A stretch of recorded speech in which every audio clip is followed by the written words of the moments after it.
জ্ঞানজ্যোতি কোচিংয়ে তোমাদের সবাইকে ওয়েলকাম। তোমাদের আজকে আমি যেটা নিয়ে ডিসকাস করবো সেটা হচ্ছে তোমাদের ফিজিওলজি যারা যারা আছো, ফিজিওলজি মাইনরে যারা যারা আছো তাদের সাজেশন, তাই তো? আমাদের টার্গেট কি? আজকে আমাকে সাজেশন পড়বো। কার সাজেশন পড়বো? ফিজিওলজির সাজেশন পড়বো। মাইনর কারা কারা আছো? মাইনরে। তো এখানে মাইনরে যারা যারা আছো ফিজিওলজি সাজেশনের মধ্যে দেখো, পরীক্ষায় তো আমাদের সমস্ত কিছু নোটস প্রয়োজন হয়। এবারে নোটসের সাথে কী কী ইম্পর্টেন্ট আছে না আছে আমাদের ইউটিউবের তরফ থেকে আমি যতটা পারি যে কোনো সায়েন্সের সাবজেক্টে তোমাদের কাছে পৌঁছে দেওয়ার চেষ্টা করি যে কোনটা পরীক্ষায় আসতে পারে কোনটা না আসতে পারে। তো সেগুলো তোমাদের হয়তো অনেকটা উপযোগী হয়, অনেকে ফোন করে বলে, অনেকে কমেন্টও বলে, ঠিক আছে? তো দেখো, ফিজিওলজির আজকে আমি তোমাকে সাজেশন বলে দেবো। সেই সাজেশনের ভিত্তিতে এবারে এই শুধু সাজেশনটা করলে হবে না। সাজেশনটা তোমরা টপিকটা কোন টপিকে আমি বলে দেবো, ধরে নাও সেই টপিকটা থেকে ধরো কোশ্চেন দেওয়া আছে। এবার কোশ্চেনগুলো তো জানতে লাগবে, সেই কোশ্চেনগুলো কোথায় পাওয়া, সেই জন্য তোমাদের কি অবশ্যই নোটসটা প্রয়োজন। নোটসটা আমাদের কাছে অ্যাভেলেবেল আছে। এবার সেই নোটসটা তোমরা যখন পাচ্ছ, সেখান থেকে তোমরা যখন পড়ো, তাহলে তোমরা 70 থেকে 90% মতো জিনিস কমন পাবা। পুরো নোটসটা যে ভালো মতো পড়বে সে অবশ্যই ভালো মার্কস সেখান থেকে সিকিউর করতে পারবে। আর শুধু সাজেশন পড়ো, দ্যাটস ইট, হচ্ছে আমাদের পাস করার জন্য, ঠিক আছে? আচ্ছা, চলো আজকে সাজেশনটা ডিসকাস করা যাক। দেখো, ফিজিওলজির মধ্যে আমাদের মেন টার্গেট যেটা থাকবে, আমি বেশি কিছু বলবো না, জাস্ট আমাদের যেগুলো থেকে কোশ্চেন আছে সেই টপিকের উপর ডিসকাস করব। তোমরা ভালো মতো ফ্লুইড মোজাইক মডেলটা ভালো মতো করে যাও, ঠিক আছে? Fluid mosaic model. আচ্ছা, তাহলে ফ্লুইড মোজাইক মডেল যেটা আছে এটা ভালো মতো পড়ে যাও। পাতলা করে দিই পেনটা, তাহলে সুবিধা হবে তোমাদের।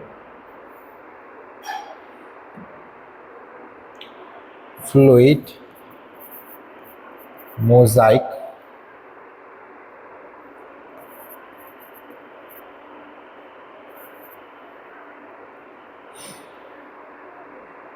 মডেল, এটা তোমরা ভালো মতো পড়ো, ঠিক আছে?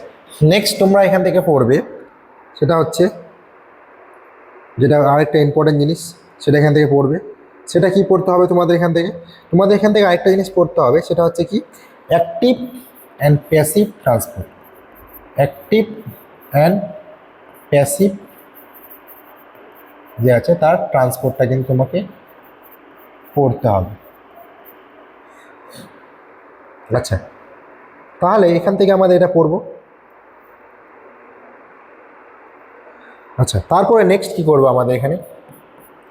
নেক্সট আমাদের এখান থেকে পড়তে হবে কি, সেটা হচ্ছে অ্যাক্টিভ অ্যান্ড ট্রান্সপোর্ট গেল। তারপরে তোমরা হচ্ছে মেমব্রেন, এইটুকু আমি বলবো, এইটুকু যথেষ্ট দেখলে জাস্ট ফার্স্ট যদি ইউনিটটা বলো সেটা। নেক্সট তোমরা পড়বা এখান থেকে লাইসোজোম আর হচ্ছে সেল অর্গানেলসটা ভালো মতো পড়ো। সেল অর্গান সেল যেটা আছে এটা ভালো মতো পড়ো। এটার মধ্যে তোমাদের মাইটোকন্ড্রিয়া, নিউক্লিয়াস, আরিয়ার, গলগি বডি, লাইসোজোম এসব জিনিস চলে আসবে। এটা ভালো মতো দেখো। নেক্সট তোমাদের পড়তে হবে সেল সাইকেলগুলো পড়তে হবে। সেল সাইকেলে আমাদের কি আছে দেখো, মিওসিস, মাইটোসিস আর হচ্ছে এর স্টেজগুলো কি, এর সিগনিফিকেন্স কি, এর ডিফারেন্সগুলো কি, এগুলো আমরা কিন্তু পড়ে এসেছি। তো এগুলো তোমরা আবারও ভালো মতো পড়ো, ঠিক আছে? তার মধ্যে ভেরি ইম্পর্টেন্ট আমি মনে করি mitosis and meiosis. Mitosis and meiosis, ঠিক আছে? এটা কিন্তু পরীক্ষায় কম বেশি আসে। আচ্ছা, নেক্সট তোমাদের আরও কি পড়বা, চলো এই পেজটা চেঞ্জ করি। তোমরা কেউ যদি স্ক্রিনশট নিতে চাও তো নিতে পারো, আশা করি নিয়ে নিয়েছো। আচ্ছা, নেক্সট আমরা এখানে কি পড়বো? নেক্সট আমাদের পড়তে হবে যে রিসেপ্টার্সগুলো কী কী দেওয়া আছে, যেটা হচ্ছে আমাদের সেকেন্ড মেসেঞ্জার। রিসেপ্টার থেকে কিন্তু একটা কোশ্চেন আসতে পারে, ঠিক আছে? রিসেপ্টার্স থেকে একটা কোশ্চেন আসতে পারে। নেক্সট হচ্ছে কি, সেকেন্ড মেসেঞ্জার। কি সেকেন্ড মেসেঞ্জার? বার্তা বহনকারী, ঠিক আছে? তো এখানে কি কি পড়তে হবে আমার মেসেঞ্জারের মধ্যে দিয়ে? কি কি পড়তে হবে মেসেঞ্জারের মধ্যে? যেমন হচ্ছে কিছু পথ দেওয়া আছে, CAMP, যেটা হচ্ছে CA2+, এখন হচ্ছে আমাদের IP3, এই তিনটা ভালো মতো পড়ো, ঠিক আছে? নেক্সট তোমাদের পড়তে হবে কি এখান থেকে? নেক্সট তোমরা পড়ো যে জাংশন। কীরকম জাংশন? যেমন হচ্ছে এবার গ্যাপ জাংশন, সে গ্যাপ জাংশনটা ভালো মতো পড়ো, গ্যাপ জাংশন। তারপরে কি পড়বো আমরা এখান থেকে, আরেকটা ইম্পর্টেন্ট জিনিস, সেটা হচ্ছে আমাদের ডেসমোজোম।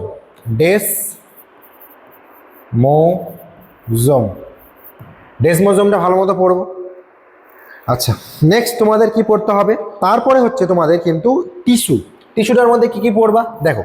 টিস্যুটার মধ্যে তোমাদের হচ্ছে আমি মনে করি কানেকটিভ টিস্যুটা ভালো মতো পড়ো, কানেকটিভ টিস্যু, মাসকুলার টিস্যুটা ভালো মতো পড়ো, ঠিক আছে, এগুলা ভালো মতো পড়ো, এগুলা কিন্তু পরীক্ষায় আসার চান্স বেশি আছে, ঠিক আছে। আর অর্গানস যেটা দেওয়া আছে, সে অর্গানসের উপর ভিত্তি করে তোমরা জাস্ট হচ্ছে কী কী দেওয়া আছে সেগুলো পড়ে নেবে, ঠিক আছে। এই তোমাদের মোটামুটি এইসব জিনিস দেওয়া আছে। তো আলটিমেটলি আমি যদি ফাইনালাইজেশনে আসি, তাহলে কী কী দেওয়া হলো তোমাদের একটু বলে দিই। ফাইনালাইজেশনে আসি, তো ফ্লুইড মোজাইক মডেলটা ভালো মতো পড়ো, active passive transport, cell cycle অর্গানেলসের মধ্যে কিন্তু অনেক জিনিস আছে, সেটা ভালো মতো পড়ো। অ্যান্ড হচ্ছে মাইটোসিস মিওসিসে কিন্তু অনেক কিছু জিনিস আছে, সেটা ভালো মতো পড়ো। নেক্সট তোমাদের বলা হয়েছে কি, সেকেন্ড মেসেঞ্জার যেটা দেওয়া আছে, রিসেপ্টরস কি, gap junction, desmosome, active tissue, muscular tissue, অর্গানসের মধ্যে কোনটার কাজ, সেগুলো কিন্তু ভালো মতো পড়ো। দেখো তোমাকে যেটা জিনিস দেওয়া হলে সেটা হচ্ছে পাস করার জন্য। অনেক স্টুডেন্ট বলে স্যার আমরা যাতে পাস করে যাই কোনোভাবে, তো এই জিনিসগুলো তাদের জন্য, তো পাস করার জন্য। আর যারা ভালো নাম্বার পেতে চাও, এটা তো অবশ্যই ফলো করো। তার সাথে কিন্তু আমাদের নোটসটাও তোমাদের ফলো করতে হবে। যারা তো নিয়ে নিয়েছো, অনেকে নিয়েছে, এখন যারা যারা এখনো নাও নি, তোমার যদি মনে হয় নিয়ে তোমাদের অনেকটা সুবিধা হবে, তাহলে কিন্তু অবশ্যই নিতে পারো, ঠিক আছে। ডেসক্রিপশন বক্সে 2টা নাম্বার দেওয়া আছে, যে কোনো একটাতে কল করো, তোমাদের সমস্ত কিন্তু বলে দেওয়া হবে এবং তোমার সেই নোটসটা পেয়ে যাওয়া, ঠিক আছে। তো আজকের ভিডিও এখানে অবধি থাকবে। সবাই ভালো থেকো, সুস্থ থেকো, থ্যাংক ইউ।